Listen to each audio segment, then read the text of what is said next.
Rafael Martos es un veterano periodista granadino con una extensa trayectoria profesional marcada por décadas de dedicación a la información, la investigación y la escritura. En la actualidad dirige el periódico digital noticiasdelmería.com, desde donde continúa siguiendo de cerca la actualidad política, social y cultural de la provincia. Lo entrevistamos en Almenimar, frente al paisaje del litoral almeriense, para conversar sobre sus primeros pasos en el periodismo, las experiencias que han marcado su carrera y la profunda transformación que ha vivido la profesión desde sus comienzos hasta la actual era digital. Durante la entrevista, Rafael Martos también repasa su faceta como escritor y autor de numerosos libros. Entre sus trabajos destacan ensayos de investigación como Palomares en los papeles secretos de Estados Unidos, una obra que profundiza en uno de los episodios más controvertidos de la historia reciente de Almería, y novelas como El río que mueve Andorra, donde demuestra su capacidad para combinar documentación, memoria, imaginación y pulso narrativo. Una conversación con un periodista de raza, testigo de varias décadas de historia, que ha sabido mantener intactas la curiosidad, la vocación y la necesidad de contar aquello que sucede. ¿Tu acceso al periodismo por qué fue? Pues más que nada por Tú dos vivías en razones. Granada, hiciste la carrera en vivía Madrid. en Granada, hice primero en Sevilla, que no había todavía periodismo, Sí. hice primero en Sevilla en la Escuela de Nuevas Profesiones, Sí. pero estaba matriculado en Madrid, es decir, no era ni siquiera un centro adscrito. O sea, yo estaba, de hecho, desde primero mi matrícula era en la Complutense de La Madrid. Complutense de Madrid. Estudiábamos aquí y al final de curso hacíamos el examen allí en Madrid.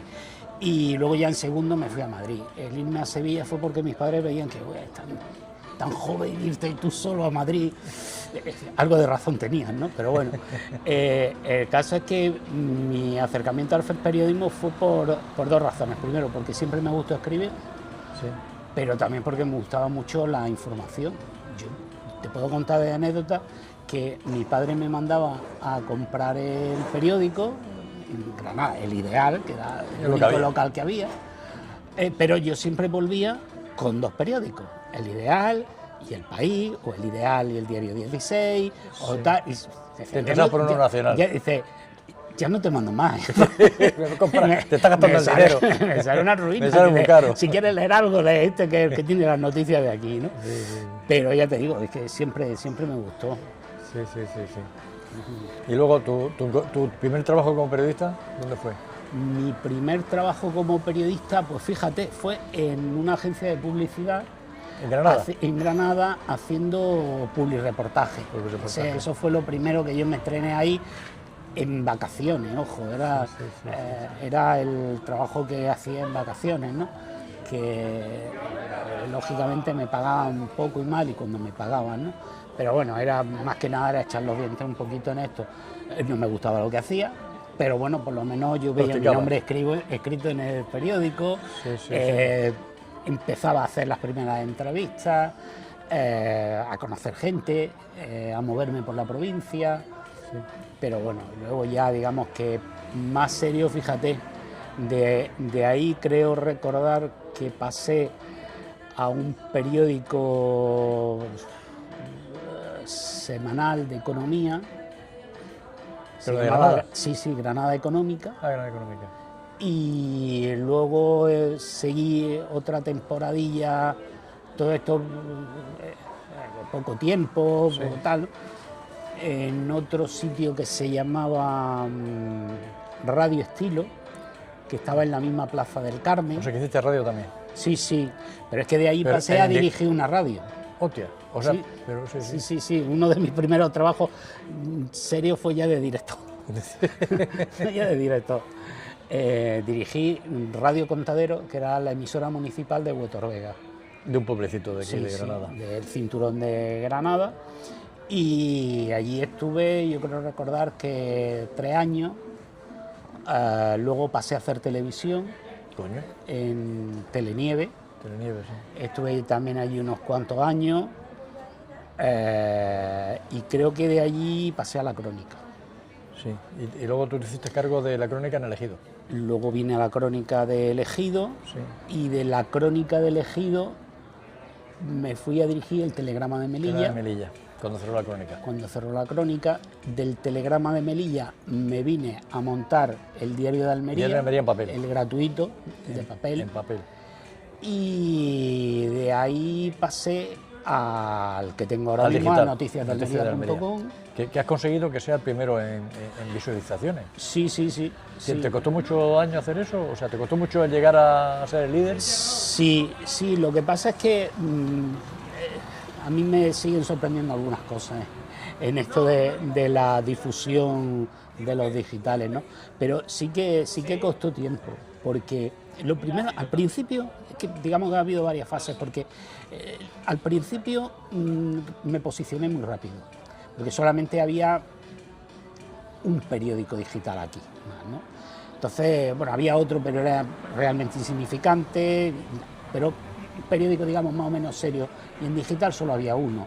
Y los de papel tenían ediciones digitales, pero muy descuidadas, muy abandonadas. Sí, utilizaban la versión impresa, sí, la traspasaban incluso al ni digital. Siquiera, o sea, tampoco, ¿no? muy abandonado, muy dejado. Entonces, cuando tú llegas y directamente en digital. Claro, directamente en digital, toda la información que te llega la empiezas a volcar ahí. Cuando ya empiezas a sacar, mientras el otro periódico que ya te digo que estaba aquí, pues sí que volcaba automáticamente esas noticias. Pero yo llegué, yo empecé a hacer reportajes, empecé a hacer entrevistas, empecé a sacar noticias propias, a ir a ruedas de prensa y cubrirlas para el periódico. Claro, eso ya trastocaba un poco, porque ya te digo, ese único digital que había, lo único que hacía era notas de prensa que llegaban, notas que publicaba. Yo no, yo iba a las ruedas de prensa. Entonces, o sea, como si fuera papel, vamos. Tú haces de periodista como toda la vida. Lo que pasa es que mientras el papel tenías que leerlo al día siguiente, en el mío ya lo leía. Instantáneo, claro. Entonces, eso ya empezó incluso a marcar un poco una tendencia, y es que, sabes que por experiencia, antes llegaba un partido político, un ayuntamiento, un alcalde, y hacía una rueda de prensa.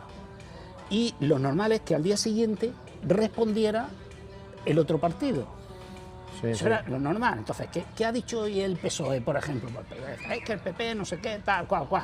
Y tú cogías, eso te iba a la redacción, lo escribías, lo publicabas, y al día siguiente iba y le preguntaba al PP, ¿ha dicho el PSOE que no sé qué? Y respondía. A partir de ese momento, al menos aquí en Almería, ya claro, ya esto está muy extendido, ¿no? Pero en aquel momento no. Sí, respondían enseguida, claro. Respondían en el día, porque claro, ella, oye, ¿que ha dicho el PSOE que tal cosa? Sí. Y al rato ya mandaban nota de prensa respondiendo, ¿no? En fin, empezó ya a cambiarse un poco los usos y costumbres. Aquí en provincia se depende mucho de los partidos políticos para la información, porque yo recuerdo que cuando yo estaba en la Crónica tal, los partidos políticos apenas trabajábamos con informaciones en más, tú sacaste escándalos acojonantes que recuerdo que estaba yo en la cárcel y me llegó el director, oye, que quieren que se levante una noticia que había sacado tú. Y dije yo, no sé nada, no se levanta. Decía, sí, me acuerdo perfectamente de aquello. Sí, era la hostia. Perfectamente. Sí. De hecho, he conservado aquellos ejemplares, yo creo que ya los he tirado, pero si los he tirado... Lo habrás fotografiado antes, ¿no? No. Bueno, pues la Diputación tiene... Pero aquello yo conservé, además de 2 o 3 de aquellos escándalos de los que estamos hablando. Es que eso en el digital no lo veo. No, a ver, dependemos mucho, pero yo creo que no es una cuestión ya de ser digital, es cuestión de la precariedad de la profesión. O sea, es decir, aquí es que lo normal es que un periódico ahora mismo tenga 3, 4 redactores, 3, 4, un periódico de los grandes, de los provinciales que pertenecen a grupos y todo, que tengan 3, 4 redactores, 5 el que más. Nosotros tenemos 30. Claro, es normal. Pero si yo en el Diario de Almería, en el gratuito, teníamos, me parece que eran 7 u 8. Claro, y ahora, ¿qué es lo que te encuentras? Pues que... por el tema económico, que es que mantener financiar un producto... Entonces, ¿qué es lo que sucede? Que se va al mínimo. Al tener pocos redactores, ¿qué ocurre? Que cada redactor, en el mejor de los casos, puede buscar alguna noticia por su cuenta. Alguna. Todo lo demás es el mismo relleno que podemos tener todos los demás.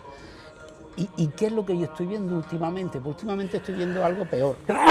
Y es que Y es que hay periódicos, sobre todo uno, que ha decidido fiarlo todo al clickbait. Y entonces, claro, que un periódico serio, o presuntamente serio, lo fíe todo al clickbait.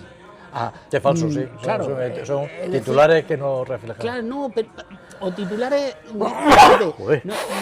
Yo no te diría en este caso falso, porque no es que sean falsos, sino exagerados, son los que te dicen, estos son los 3 pueblos donde no podrás beber agua en Almería.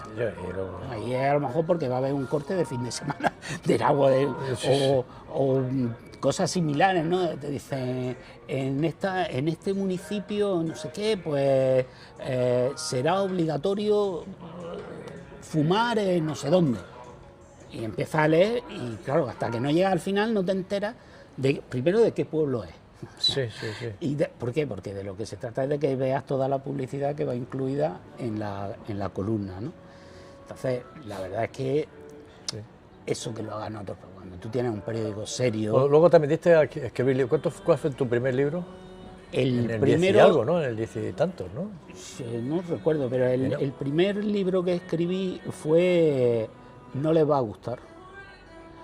No les va a gustar fue los principales temas polémicos, exclusivas, que saqué en los 2 primeros años de Noticias de Almería. Entonces el planteamiento del libro... ¿Y lo sacaste en Amazon?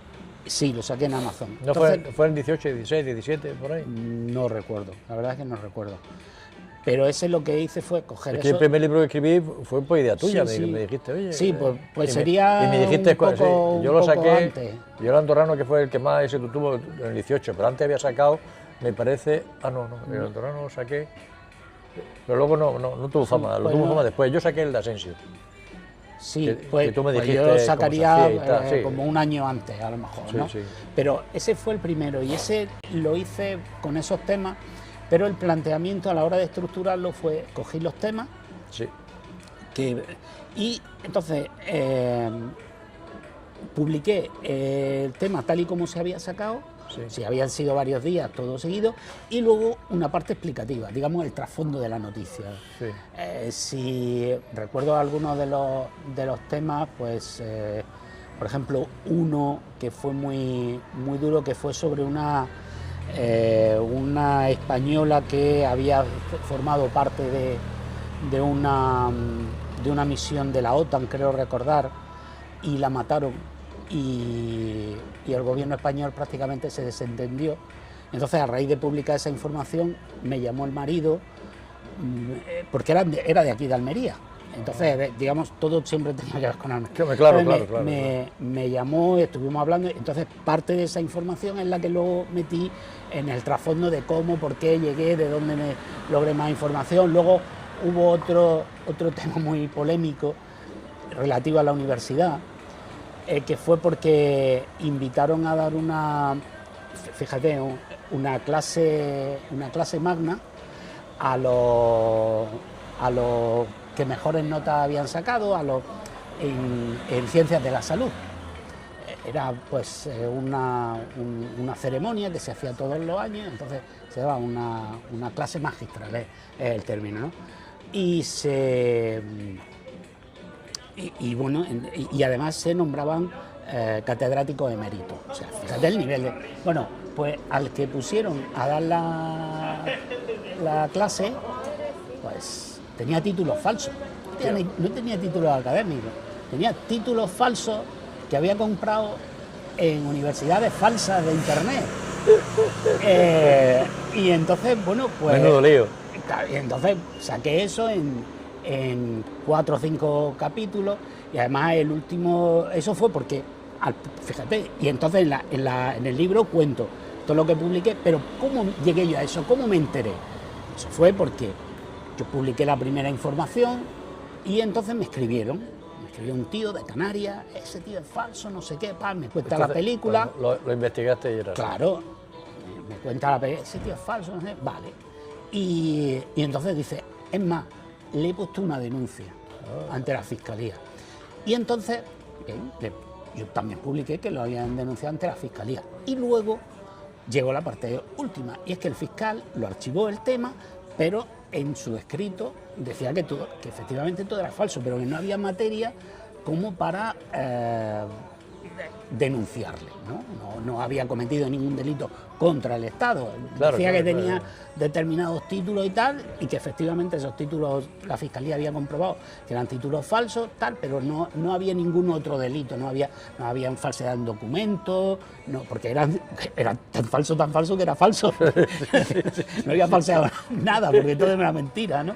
Y cosas de esas, ¿no? Entonces... Y eso fue el libro que... y ahí eso está en el libro, contaba las dos partes. ¿Y luego la primera novela que hiciste? La primera novela, fíjate, tiene que ver con Almería porque partió de un relato que escribí para un concurso, precisamente de aquí de Almería, cuando yo estaba trabajando en la Crónica en El Ejido. Sí. Entonces hubo un concurso de literatura y yo escribí un relato largo, sí, y lo presenté.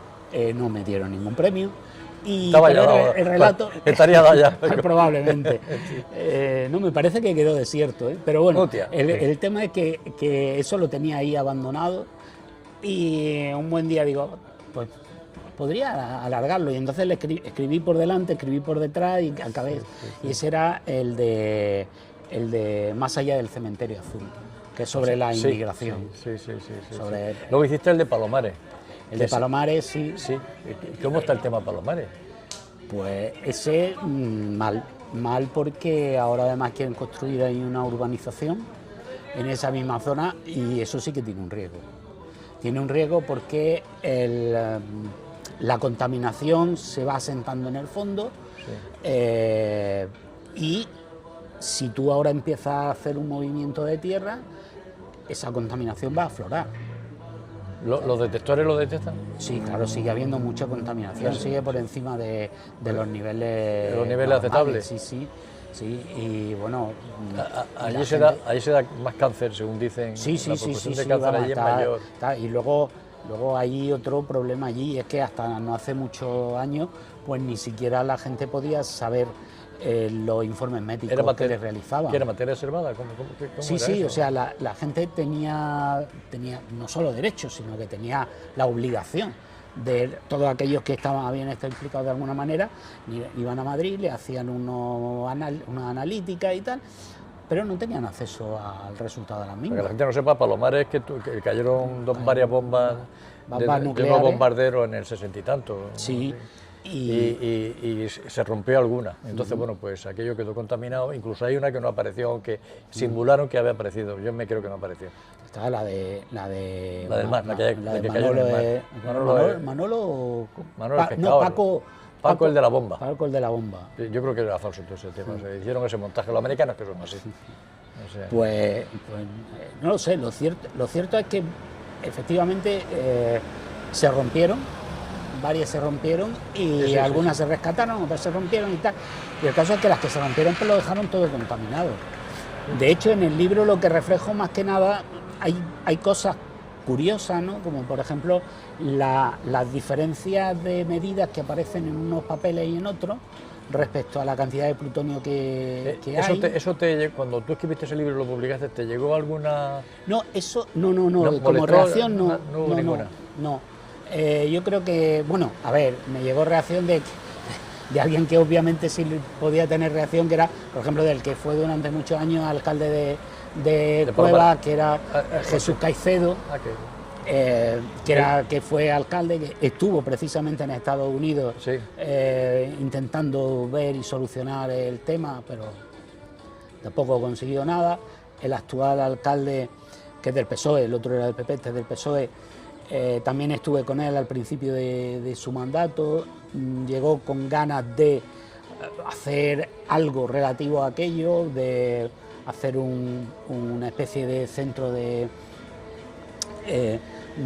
memoria sobre lo que había ocurrido, con restos que todavía quedan allí, quedan elementos de ellos, fotografías y todo, pero yo tengo entendido por distintas fuentes que la gente de Palomares que no tiene ni ganas de que se hable del tema, están muy quemados, se sienten estigmatizados y además hay que tener en cuenta pues el tema de la enfermedad, ¿no? Y que han pasado años también. Que han pasado muchos años. Yo he estado la última vez que estuve allí fue precisamente la COPE vino a hacer un programa, me llamaron y estuvimos por allí viendo todo aquello.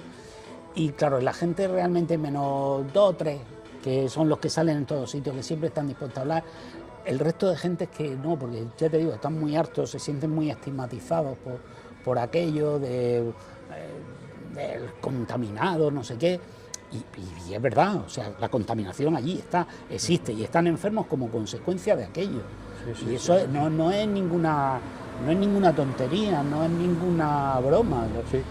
Vamos con el tema de la inmigración en Almería. En Almería, por la cantidad de invernaderos que hay de cultivo bajo plástico, se utiliza mucha mano de obra de gente africana. Eso en algún momento dado ha creado conflicto. Por ejemplo, en el Ejido hubo una vez una manifestación.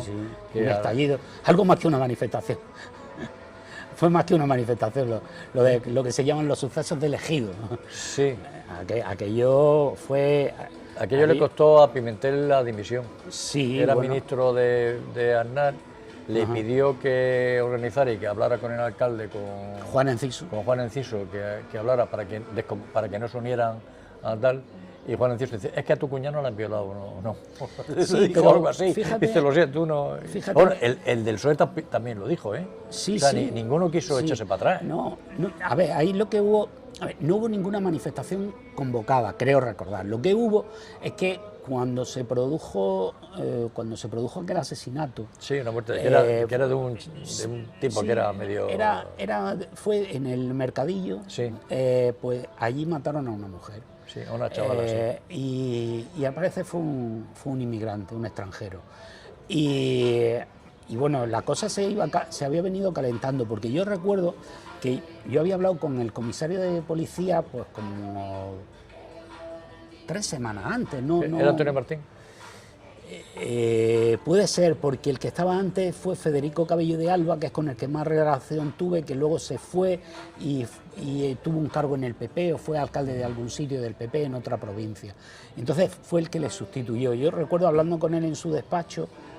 ¿Pero en el Ejido o en Almería? En el Ejido. Ah, entonces no era el comisario del Ejido. No, entonces era el comisario. Y le pregunté, que te decía que yo había estado hablando con el comisario de aquí del Ejido por como 3 semanas antes, ¿no?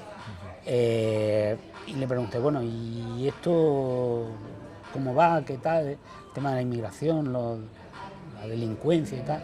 Dice, esto es un polvorín. Recuerdo que me dijo eso. La palabra un dice, polvorín. Esto es un polvorín y en cualquier momento va a estallar. Digo, tan mal está la cosa. Y estalló. Estalló. Estalló con la muerte de la mujer.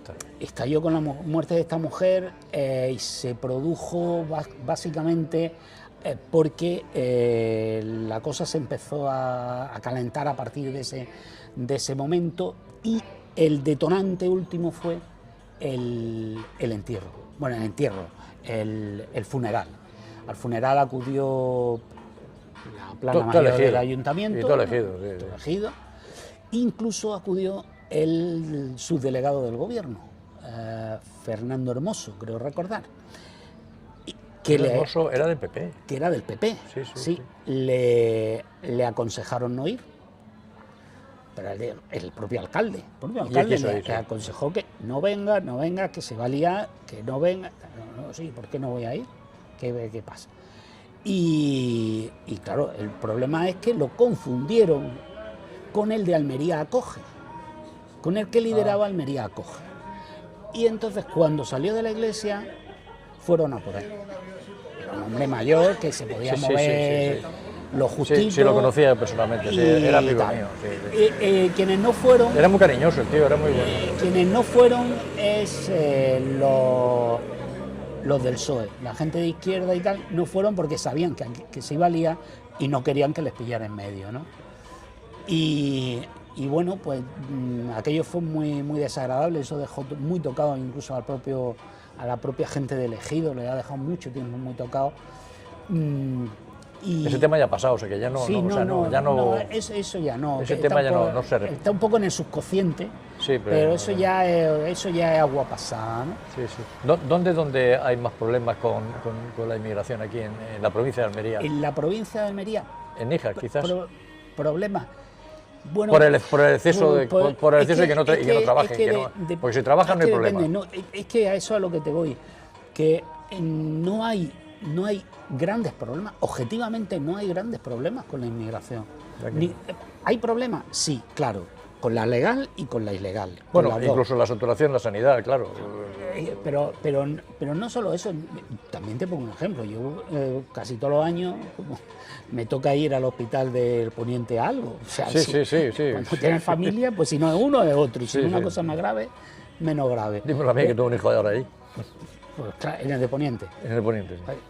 Yo he visto allí, yo he llegado allí y ha habido veces que he visto mucha gente extranjera, pero bueno, es normal. Si tú tienes un sitio en el que el 30 y tanto, 40% de la población es extranjera, parece razonable que cuando vas al hospital el 30%, 40%... Yo estoy yendo todos los días de visita y tal, y en la zona de visita, anoche concretamente, la que da el pase para que la gente suba tal, estaba diciendo, voy a llamar a la fuerza de seguridad, a los vigilantes y tal, pues esto no puede ser, siempre estáis igual, y era porque quieren subir más de los que corresponde, y les da igual, o sea, eran un grupo ahí bastante numerosos inmigrantes que querían subir, que le daba igual, que querían subir, que le daba lo mismo, y decía que no, que las normas son estas. Sí, pero ¿eran inmigrantes o eran gitanos? No eran inmigrantes. Bueno, los que vi yo, o sea, es que por eso te digo. Otras veces pueden ser gitanos, es que por eso te digo que bueno, los gitanos somos muy especiales, madre mía. Pero es que por eso te digo que es que muchas veces se atribuye, y te pongo ese mismo ejemplo. Es decir, y la mujer esta, además, la empleada de esta, de tal, decía, es que siempre estáis igual, o sea, le decía. Claro, pues porque también es comprensible que cada uno tiene su costumbre y cuesta adaptarse, pero fíjate que es muy habitual. De todas formas, yo ahí no he visto mucha gente, o sea, no se ve tanto. Yo lo que te puedo decir es que tú vas por la calle aquí y encuentras chicas que son claramente de origen marroquí, con falda, sin velo, sin nada, y va a lo mejor al lado una amiga que lleva el hijab. ¿Por qué? Pues porque tampoco debemos extrañarnos de esas cosas. Es decir, no sé, yo el otro día cuando llego por aquí, que de pronto me pasan por delante como 8 o 10 con patinetes, inmigrantes con patinetes, sí. Y digo, me tuve que pegar un frenazo porque le da igual, vamos. Sí, bueno, donde yo vivo, que hay bastante, una zona donde hay bastante inmigrantes, se mueven en patinete. Antes era en bici, ahora en bici, sí, antes iba en bicicleta, ahora se ve en patinete. Sí. Patinete eléctrico, claro. Patinete eléctrico, sí. Pero yo te digo que objetivamente no, o sea, la cuestión es, ¿qué es lo que ocasiona los problemas cuando los hay? ¿Lo ocasiona la nacionalidad? ¿Lo ocasiona la raza? ¿Lo ocasiona la religión? ¿O lo ocasiona la situación económica y la vulnerabilidad en la que están? Que eso es lo que hay que ver.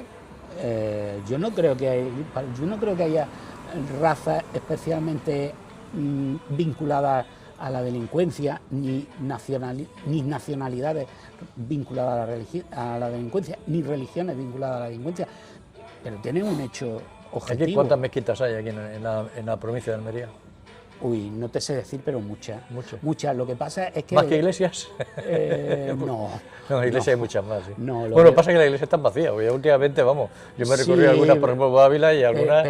Pero también te digo una cosa, el problema de las mezquitas no es que existan, el problema de las mezquitas es que no estén regularizadas convenientemente. Y que se utilicen para hacer claro, sí, o sea, que se utilice una mezquita para hacer proselitismo. Claro, vamos a ver, a mí que ahora mismo con la polémica que hay en Sevilla con la mezquita, yo no sé de dónde han sacado a esta gente de Vox.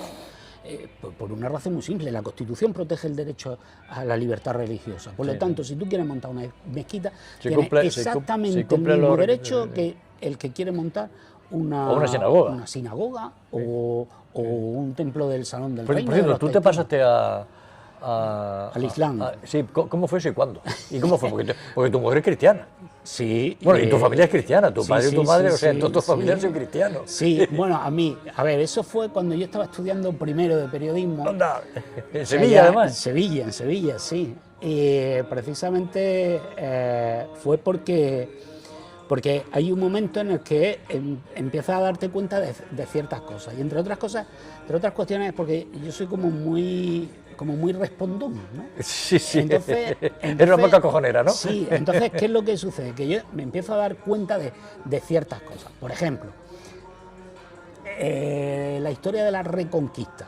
Sí. Empiezo a investigar un poco y me doy cuenta de que nos han mentido por activa, por pasiva y por perifráctica. Claro, o sea, la historia que la escribe. Que todo es mentira. No, pero no solo quien la escribe, sino que si tú lees lo que escribe y lo reflexionas un poco, sí, te das cuenta que es mentira. Es decir, a veces no necesitas ni contrastar con otras fuentes, sino sencillamente decir, esto es que no puede ser así. No, pues es...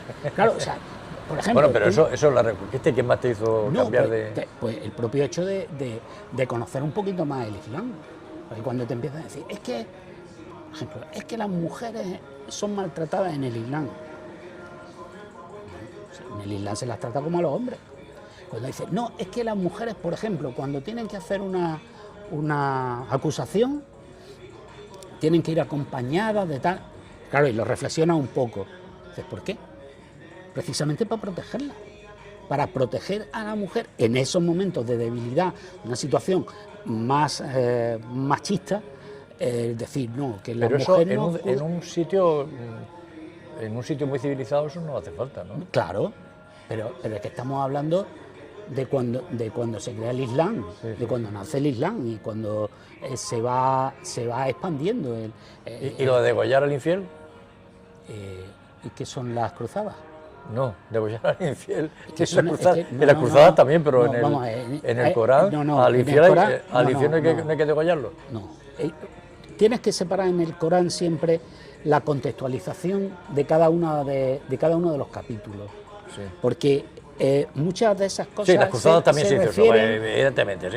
¿Y qué está haciendo Israel con los palestinos? O sea, y claro, y me dice, bueno, pero es que los palestinos, sí, pero ¿quién empezó esto? Cuando a una gente que vivía en un sitio le dijeron, fuera que vamos a traer a otra gente que no tiene nada que ver, nos los traemos de Europa y de América y les vamos a dar aquí un país. Y vamos a traer un país que es una religión y una raza. Bueno, Judea se nació allí, vamos.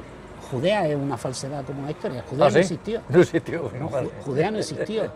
Judea no existió. Pues la Biblia sí lo pone. Claro. Entonces claro, la Biblia es mentira también. A ver, es lo que te digo. Hay que analizar un poquito. Judea no existió. Judea es el nombre que posteriormente los judíos le ponen al lugar del que ellos nacen. Pero ellos se marchan de un territorio. En ese territorio no existía Judea porque no había un país que se llamara Judea. Había judíos, había árabes. Ojo, todos son semitas, por lo tanto, cuando se habla de antisemitismo... Sí, es raro, sí. Una cosa es el sionismo. Sí. El sionismo es una teoría política que establece que los judíos tienen derecho a tener un país propio. Bueno, vamos a no liarla. Sí, vamos. Tú, a nivel de tu familia, ¿cómo lo lleváis? Lo lleváis muy bien, pues yo he estado en tu boda y lo lleváis de puta madre, macho. Porque yo no soy cumplidor con A ver, yo soy un pecador de dos religiones.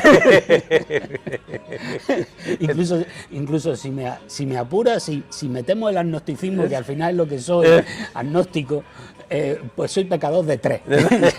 Me apura. Sí, pues a mí me encanta la cerveza, me encanta el whisky, me encanta el jamón. Solo tengo una esposa, tengo una esposa y me he casado 2 veces con ella. O sea que como puedes comprender, yo soy un pecador en cualquier religión, pero fue más como respuesta de decir, no, es que yo... Por rebeldía, vamos. Claro, yo no me creo, o sea, vosotros estáis diciendo que el Islam es tal y cual, pues no, yo me estudié el Islam y el Islam es otra cosa, y como compromiso de eso, pues me reconozco... La alarma climática, que es una religión, ¿de eso qué? ¿Cómo? La alarma climática, que se está haciendo como una religión, ¿eso qué? Sí, hombre, a mí me parecen absurdos los dogmas, ¿no? O sea, por eso, fíjate... Pecado, otra religión pecaminosa, ¿no? Sí. No, hombre, yo sí creo que existe el cambio climático, me parece una obviedad. Y lo que me preocupa más no es que haya gente en la ultraderecha que niegue que exista, sino que aquellos que dicen que creen que existe, aquellos a los que se acusa de la religión climática y tal y cual, esos que tienen clarísimo que existe. No hacen nada. no hacen nada por evitarlo. Es decir, o sea, si yo estoy convencido de que existe un problema grave, que es el cambio climático, y que es lo que está propiciando la gravedad de los incendios que estamos viendo. Yo pienso que no, pienso que es la falta de limpieza del bosque, o sea, que antes los bosques se limpiaban. Sí, bueno, y ahora no hay nada que lo impida, ¿eh? Sí, parece que sí, parece que la burocracia creo que... No, mira, te digo porque es que además recientemente he escrito de eso. Mira, para empezar, los que dicen, no, es que la Agenda 2030 no... Vamos, si yo vivía en la Ducal, si yo cogía piña, a mí me multaban. Pues mal. Bueno, es que ese es lo último que ha salido, que hoy además lo acabo de mirar. Vamos a ver, primero, Agenda 2030.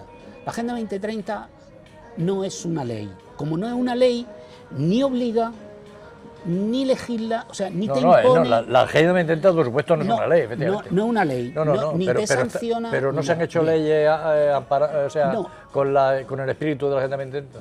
El Pacto Verde Europeo es eso, un pacto. No es una ley, no te pueden sancionar, no te prohíbe. Cada país hace lo que le parece conveniente. Luego vamos a las leyes. La ley de monte, reformada en 2023, con PSOE y Unidas Podemos, que no es que seamos listos, es que lo miré el otro día para el artículo, pues establece que hay que hacer, lo dice, que hay que hacer cortafuegos, que hay que limpiar los montes de materia combustible, seca. Que es combustible, claro. O sea, todo eso lo pone la ley y obliga a que se haga. Obliga a que se haga. Lo de las piñas que has dicho, tú puedes coger las piñas del suelo. Si se ha caído al suelo, la puedes coger. Lo que no puedes es arrancar una piña. ¿Por qué? Porque la piña seca, precisamente la que es combustible, esa sí la puedes quitar, sí la puedes coger. A mí me decían que no, o sea, que no, bueno... Que... Yo te digo porque es que lo he estado mirando precisamente ahora a raíz de eso. Estamos llenos de falsedades. Lo que no puedes quitar es ni arrancar una piña de un pino, ni coger una piña de estas que todavía están cerradas, porque lógicamente son semillas. Cuando se abran y suelten las semillas, se sigue regenerando el bosque, pues, ¿no? Entonces, pero la típica piña seca que a veces se coge para poner en los árboles de Navidad o para echar la chimenea, eso se puede seguir cogiendo. Y luego, claro, a ver, si hay una cosa, es que hay que pedir permiso. Tú tienes el tema de la burocracia, según parece, también es muy molesto. Claro, pero también es un problema pedir la licencia para abrir un bar. No es igual. Hombre, cuando tú tienes... No estoy hablando... Eso es un negocio lo que vas a hacer. Montar un negocio, bueno, pues claro, también... lo que tú tampoco puedes hacer es meter un vehículo o una... Sí puedes meter ganado también.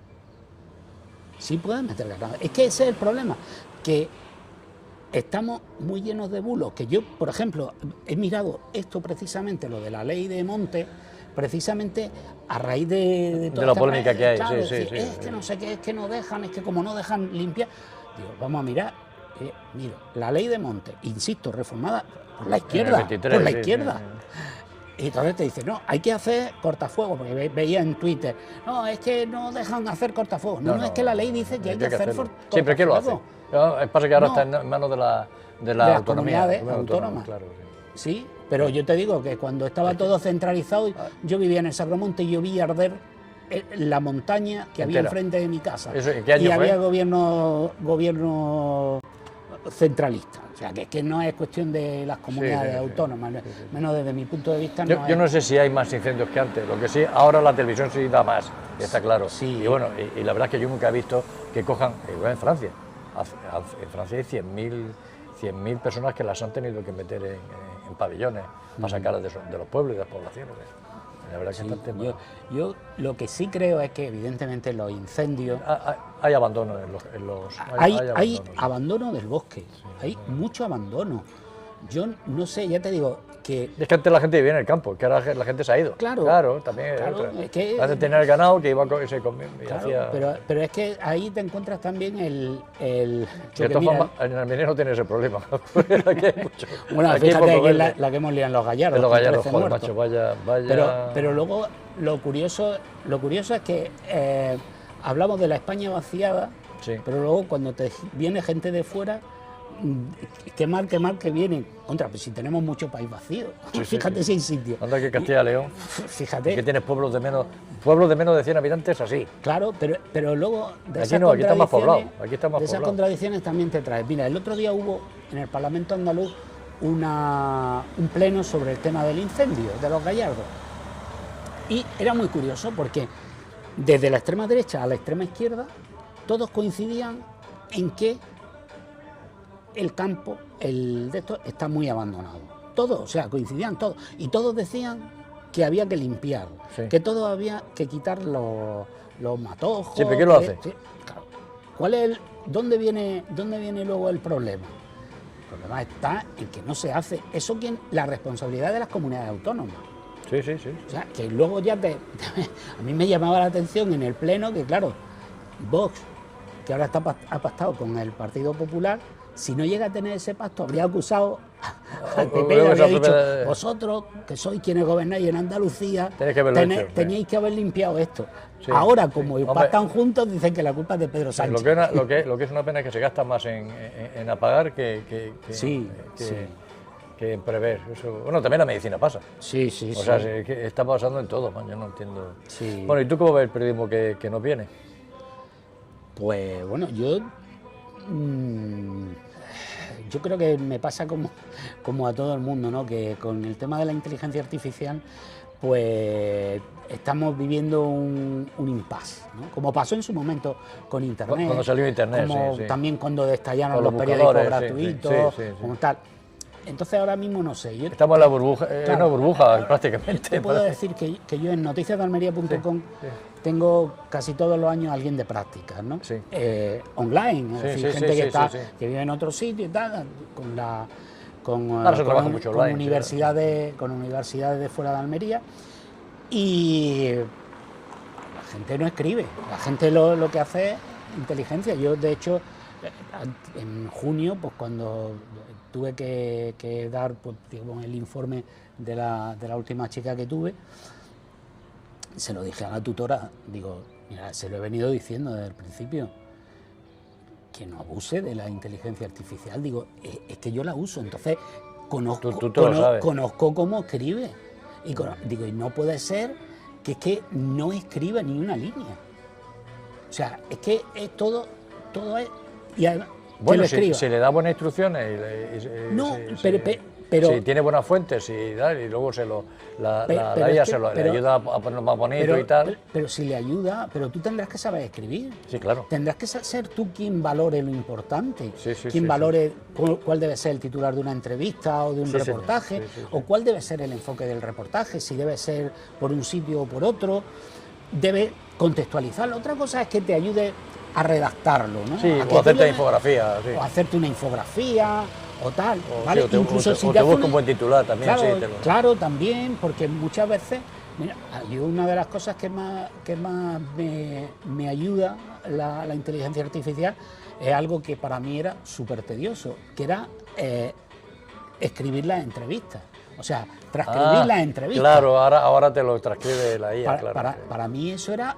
Sí, ahora el CMS te lo hace. Hace una entrevista y ahora nada más que para escuchártela otra vez, ir anotando frasecita a frasecita y luego darle fuerza, darle contexto. Ahora con documentos te lo hace, ahora dices, subo, me da el texto y ahora ya sobre ese texto... Hacer documento. El periodista soy yo valoro qué me interesa, qué no me interesa, cómo hacerlo, qué parte no la pone. Claro, entonces soy yo, y una vez que está terminada incluso la vuelvo a revisar, porque a veces tú tienes la idea de que hay que darle un enfoque y ahí te busca otra cosa, en fin. O por ejemplo, yo también me ayudo para los datos. Sí. O sea, por ejemplo, hago bastantes informaciones relacionadas con datos, de economía, Entonces eso te lo hace. Claro, te hace el cuadro. El análisis, claro, tú coges una hoja de Excel y se la sube y le dice, hazme las comparativas. A ver, compárame porcentualmente, no sé, el tema de inmigración, por ponerte el caso. Dice, compárame la cantidad de inmigrantes que hay en Almería respecto a la población con el resto de las provincias andaluzas. Ahora compárame entre hombres y mujeres inmigrantes en cada una de las provincias. Sí, sí. Incluso incidentes. Incluso los incidentes. Que ha habido en cada sitio, no sé qué. Y entonces, sí, todo eso... Sí, de eso la verdad es que es comodísimo. Y te saca los 4 clases es cómodo, sí. Y una vez que tienes ese análisis, que a mí me habría llevado horas estar con una calculadora haciendo porcentajes, mirando y tal, pues yo sé que ahí, en principio, si no se equivoca, me va a dar los datos correctos, ¿no? Entonces ya a partir de ahí, el trabajo periodístico de cómo desarrollarlo. ¿Estás preparando algún libro nuevo? Pues más o menos. Más o menos. Tengo varios que no logro acabar. Tengo uno que está muy avanzado, se titula Insomne, porque como soy insomne, pues qué mejor que eso. Y otro que se llama La verdad sobre mi primera novela. Y que no es la verdad sobre mi primera novela. Y tienes que acabarlo, sí. Y tengo que acabarlo. Pero es que entre medias, pues escribo muchos relatillos cortos, sí. porque me gusta mucho escribir. Por ejemplo, ¿no? Sí, 3 días de tormenta. Que son 20, es un poco deprimente, la verdad. 33 páginas. Bueno. Sí. Y bueno, pues y luego pues también la verdad es que entre el periódico... O sea que tu vocación la has desarrollado perfectamente, o sea, haces lo que te gusta. Sí, totalmente. Eso es lo mejor, o sea, trabajar en lo que te gusta es ideal, porque hay mucha gente que dice, ¿qué vas a hacer? Le dice, los niños, cuando dice, oye, ¿qué vas a estudiar? Pues no sé y tal. Ojalá todos trabajaran en lo que les gusta. Tú has tenido suerte. Sí, es que hay que... No, yo también, yo no me quejo. Porque es verdad que yo a veces busco antiguos compañeros míos de carrera. Sí. Y no encuentro a casi nadie. No sé que se ha muerto. No, desde hace muchos años. A mí se me yo, muere, coño, te puedo decirte que a lo mejor de los compañeros míos de carrera, sí. Pues que yo haya tenido posterior relación con ellos y hayan seguido en el periodismo. Muy pocos, ¿no? Un par de ellos. Todos los demás están y ojo, tenemos una profesión en la que buscas por tu nombre y aparece. Eso sí. Hoy día con los buscadores... Que si tú eres camarero y no tienes un Twitter, un Instagram, no te conocen, pero si tú eres periodista, tu nombre está, está en algún sitio, en algún momento. Claro, y cuando tú empiezas a mirar y no encuentras a nadie, pues yo tengo compañeros que se han dedicado a trabajar en un ayuntamiento, pero no en prensa, sino de administrativo. Fíjate, cuando se empezó Internet, los periódicos en Internet era foto y texto. Luego ya sonido, luego vídeo. Al final, ¿qué va a ser esto? Sí, yo recuerdo... Esto evoluciona un huevo. Yo recuerdo que una compañera de otro periódico me decía que... Dice, no, nosotros no tenemos un grupo multimedia, nosotros no somos un grupo multimedia, nosotros somos periodistas multimedia.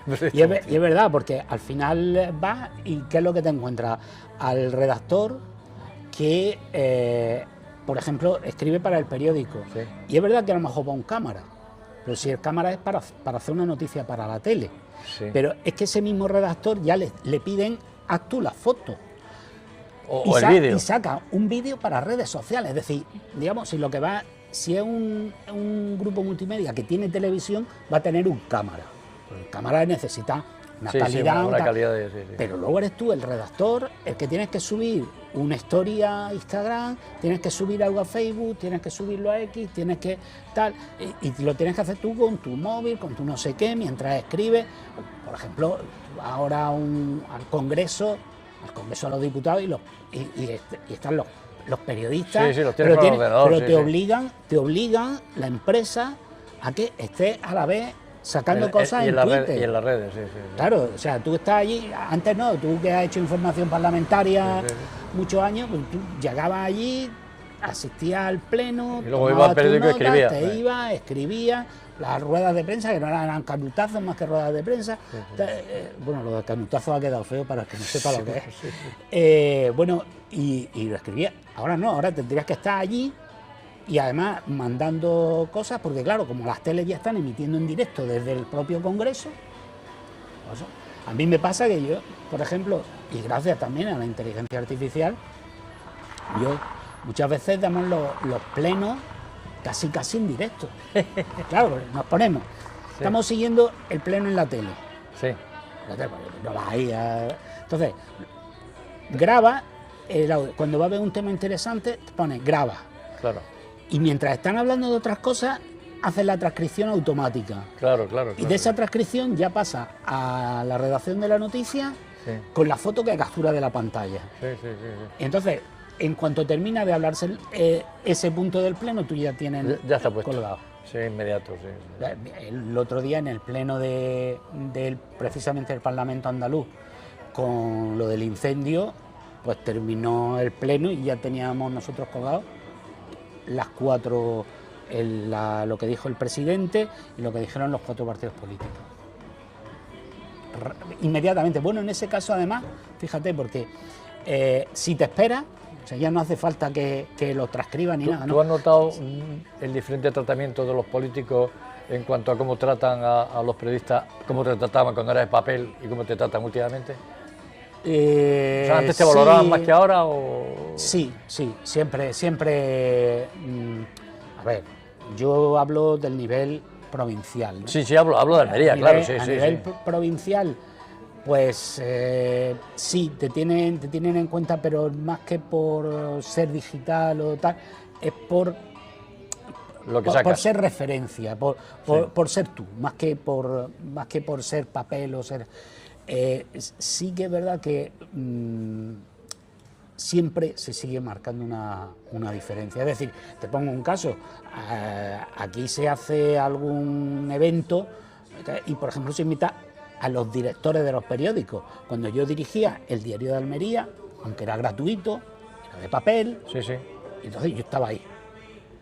Cuando tengo el digital, hay veces que sí y veces que no.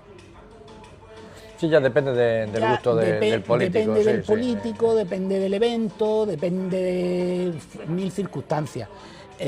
No es que ni mucho menos que te desprecien, ¿no? Pero que para ellos lo de papel, sí, se hace, ¿qué te digo yo? Se hace un coloquio de no sé qué. ¿A quién invitan? Si invitan a los de papel. Los de papel. Digital, da igual que sea el número 1 que el número 6, da igual. Digital. Es que en Madrid sí. Claro, pero porque son grupos importantes. Yo estoy convencido de que si el Confidencial dice algo y el gobierno se pone a temblar, vamos. O el Español. Eso sí. Bueno, aquí también tiembla. Claro, aquí que tú publiques una cosa y te recibas llamadas. Eso sí, y llamadas preventivas también hay. Llamadas preventivas de que se está comentando algo, hay un rumor, un rum. O sea, oye, ¿está llegado no sé qué? Pues sí, algo me ha llegado. Es que eso... Tampoco te vayas a creer tú que es para tanto, que no sé qué, que no sé cuánto, que eso te no quieren manipular. Claro, y yo muchas veces les digo en eso que se equivocan, porque, claro, ¿sabes lo que acaban consiguiendo? Que todos hemos aprendido en la carrera que cuando tú tienes una información debes contrastarla, claro. Debes ir a la otra parte. Yo muchas veces les digo, ¿sabéis lo que habéis conseguido? Que cada vez que tengo un tema nos llamo. Digo, ¿por qué? Porque si a mí me llega un tema interesante y te llamo, me va a dar 1000 vueltas para que no lo publique. Eso no es claro. Más que darme una explicación y yo publicar las dos, tú lo que vas a querer es que no la publique. No que publique las dos versiones, no, que no la publique. Entonces, ¿qué hago? Yo la publico. Tú te enfadas, respondes y yo publico tu respuesta. Pero si no tuviera esa actitud de intentar presionarme, yo te llamaría y así saco una cosa y a la vez la respuesta. Al final, pues, ¿qué haces? Pues te lleva un tema, compruebas que sea correcto y tiras para adelante, lo publicas y al día siguiente le preguntas. Que normalmente no tienen que ver porque ya te llaman o te mandan un WhatsApp y te dicen, anda que ya te vale. Y dice, bueno, y además del ya te vale, ¿algo que comentar? No, ya, eso ya daremos explicaciones. Y se quedan las explicaciones muchas veces en el aire, ¿no? Sí. Bueno, tú, pues muy agradecido de que hayas gracias a ti. A este podcast que estoy de vez en cuando sacando con profesionales de todo tipo. Y bueno, pues uno más. Me alegro mucho de verte. Pues, y yo a ti, siempre es un placer hablar contigo, porque con la experiencia que acumula, y no solo desde el punto de vista periodístico, sino también, eso cualquiera que te conoce lo sabe, tecnológico. Vamos, porque yo recuerdo la primera vez que me puse delante de un ordenador, de un Mac, en serio, 87. fue contigo. Fíjate que en la carrera fui 2 veces, en la Complutense, 2 veces en 5 años, al aula de ordenadores. 2 veces en 5 años. Y la primera vez fue con mi clase y la otra vez porque me colé en la clase de la chica con la que salía. Y por seguir juntos, que estábamos charlando, oye, es que tengo clase tal, pues me voy contigo. Y me metí 2 veces. Y claro, eran otra cosa totalmente distinta, ¿no? Y bueno, y a partir de ahí, pues es verdad que ha sido siempre un precursor de toda la implementación de la tecnología en el periodismo, ¿no? Verdad, y eso, pues la verdad es que hay que reconocértelo y bueno, ya veo que sigue igual, ¿no? Sigue igual.